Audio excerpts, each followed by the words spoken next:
దేవునికి స్తోత్రం. మన ప్రభువును రక్షకుడైన యేసుక్రీస్తు వారి నామంలో మీ అందరికీ వందనాలు తెలియజేస్తున్నానండి.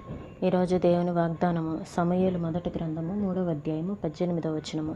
సెలవిచ్చిన వాడు యెహోవా, తన దృష్టికి అనుకూలమైన దానిని ఆయన చేయునుగాక. ఇక్కడ ఏం జరిగిందంటే, ఈ సందర్భంలో మనకి ఏలీ, దైవజనుడైన ఏలీ, అలాగే ఏలీ దగ్గర చిన్న వయసులో నుంచే దేవుని మందిరంలో పెరుగుతున్నటువంటి బాలుడైన సమూయేలు ఉన్నాడు. సమూయేలు ఉన్నప్పుడు సమూయేలుకు దేవుడు కనపడి, దేవుడు ప్రత్యక్షమై దేవుడితో మాట్లాడుతూ ఉన్నప్పుడు దైవజనుడైన ఏలీ అడుగుతాడు, దేవుడు నీతో ఏం పలికాడో చెప్పు అంటే సమూయేలు భయపడి తనతో చెప్పకపోతే దేవుడు ఏం చెప్పాడో నీతో ఆ మాటలు నీవు కనుక పలకపోతే అంతకంటే నీకు ఎక్కువ కీడు కలుగుతుంది అంటాడు. దేవుడు ఏం మాట్లాడాడంటే సమూయేలు గారితోటి, తన కుమారులు, దైవజనుడైన ఏలీ కుమారులు స్త్రీలతోటి పాపం చేస్తే మీరు ఈ విధంగా పాపం చేస్తున్నారు కాబట్టి నువ్వు తండ్రివై ఉండి వారిని గద్దించలేదు అని దేవుడు చెప్తాడు. కాబట్టి నేను వారి మీదకి శిక్షను రప్పిస్తాను అని దేవుడు పలికినప్పుడు ఏలీ ఏం జరిగినా సరే, తన కుమారులు చనిపోతారని తెలిసినా కూడా ఏం జరిగినా సరే దేవుడే తన దృష్టికి అనుకూలమైనది జరిగిస్తాడు అని పలుకుతూ ఉంటాడనమాట. అన్నింటిలోనూ దేవుని హస్తాన్ని చూడటం నేర్చుకోవాలి.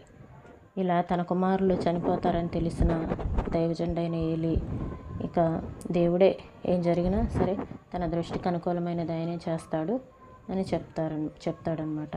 అన్నింటిలోనూ దేవుని హస్తాన్ని చూడటం నేర్చుకున్నప్పుడు నువ్వు చూసే వాటన్నింటినీ దేవుడు చక్కబరిచి కంటికి ఇంపుగా కనబడేలా చేస్తాడు. మన విచారానికి మూలమైన స్థితిగతులు తొలగిపోవటం జరగకపోవచ్చు, కానీ మన జీవితానికి కర్త అయిన క్రీస్తు మన దుఃఖంలో, వేదనలో భాగస్వామి అయితే మన చేత విమోచన గీతాలాపన చేయిస్తాడు.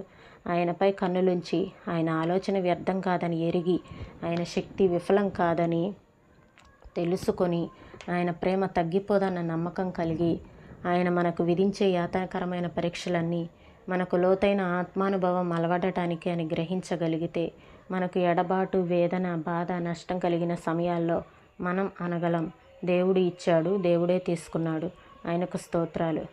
యోబు గారు తన పిల్లలు చనిపోయిన దేవుడే ఇచ్చాడు, దేవుడే తీసుకున్నాడు, యెహోవా నామమునకే స్తుతి కలుగునుగాక అని పలికారు.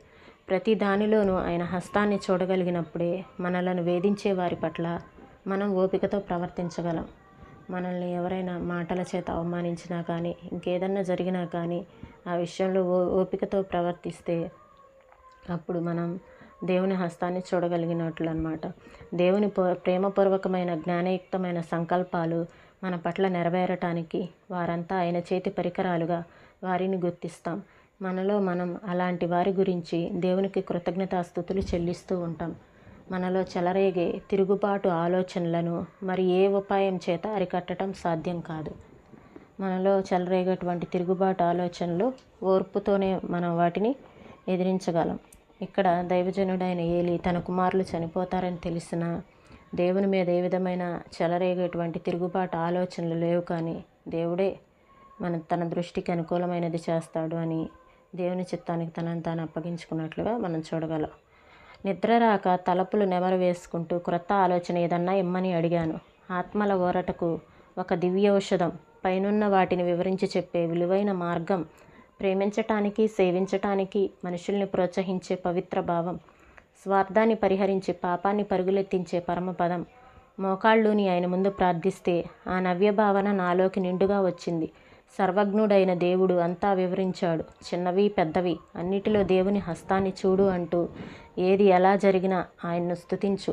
బాధలో, ఆనందంలో, చావులో, బ్రతుకులో దేవుణ్ణి చూడు, విజయం సాధించు. ఉదయకాంతిలో దేవుణ్ణి చూశాను, దాన్ని ప్రకాశమానంగా వెలిగేలా ఆయన చేశాడు. మధ్యాహ్నపు ఎండలో దేవుణ్ణి చూశాను, వెచ్చదనంలో దేవుని ఆదరణ అనుభవించాను. ప్రొద్దువాలినప్పుడు అలసటలో నలిగిపోయి అర్ధరాత్రి పడక మీద నిద్రరాక దొర్లుతూ ఆయన వైపే చూశాను. ఆయనే నాకు విశ్రాంతినిచ్చాడు. గొప్ప నష్టం సంభవించినప్పుడు ఆయన్నే చూశాను. నాకు నష్టాన్ని కలిగించినప్పటికీ ఆయన నన్ను ప్రేమిస్తూనే ఉన్నాడని గ్రహించాను. పెద్ద పెద్ద బరువులు మోయవలసి వచ్చినప్పుడు ఆయన వాటిని తేలిక చేశాడు. రోగం, విచారం, బాధలో నా మనస్సును ఓదార్చి విశ్రాంతినిచ్చాడు. నా హృదయాన్ని సంతోష స్తోత్రగానాలతో నింపాడు. ఈ అనుభవం కొందరికి క్రొత్త కానీ నాకు అలవాటే. నేను అలవాటుగా నడిచే దారి ఇది. అనుదిన జీవితంలో విశ్వాసం ద్వారా తప్ప ప్రత్యక్షమైన వాటిని చూసి ఆదరణ పొందకూడదు. అన్నిటిలోనూ దేవుణ్ణి చూడగలిగితే జీవితం నిజంగా ఆశీర్వాదకరంగా అవుతుంది. ప్రార్థన చేసుకుందామండి. స్తోత్రం తండ్రి, పరిశుద్ధుడ, ప్రేమ కలిగిన తండ్రి.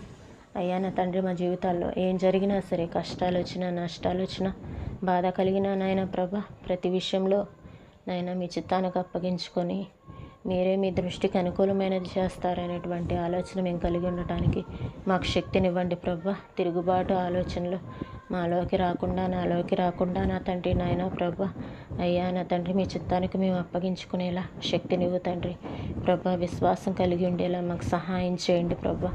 మీ కృపచేత నింపండి నాయన. మీ వాక్కుల ద్వారా మేము బలపడటానికి, మీ వాక్కులను జ్ఞాపకం చేసుకొని ఈ రోజంతా నాయన ప్రభ మీ ముందుకు సాగటానికి నీ కృపను దయచేయండి తండ్రి. మేము వెళ్ళే ప్రతి చోట నా తండ్రి నాయన ప్రభ, ప్రతి విషయంలోనూ నా తండ్రి నాయన ప్రభ మీ నామాన్ని మహిమపరిచేవారుగా మమ్మల్ని ఉంచండి ప్రభ. స్తోత్రాలు చెల్లిస్తున్నాం నాయన. దేవా, యోబు గారు నా తండ్రి, దేవుడే ఇచ్చాడు, దేవుడే తీసుకున్నాడు. దేవుని నామానికి, యెహోవా నామమునకు స్తుతి కలుగునుగా అని పలికాడు నా తండ్రి నాయన. అటు రీతిలో నా తండ్రి నాయన ప్రభ మేము కూడా మీకు స్తుతి చెల్లించేవారుగా ఉండటానికి నీ కృపను అనుగ్రహించండి ప్రభ. అటు విశ్వాసాన్ని మా జీవితాల్లో దయచేయండి తండ్రి. సహాయం చేయమని మీ నామానికి మహిమ, ఘనత, స్తుతులు, ప్రభావాలు పొందుకోమని యేసయ్య పరిశుద్ధమైన నామంలో అడిగి వేడుకొంచున్నాం తండ్రి. ఆమేన్.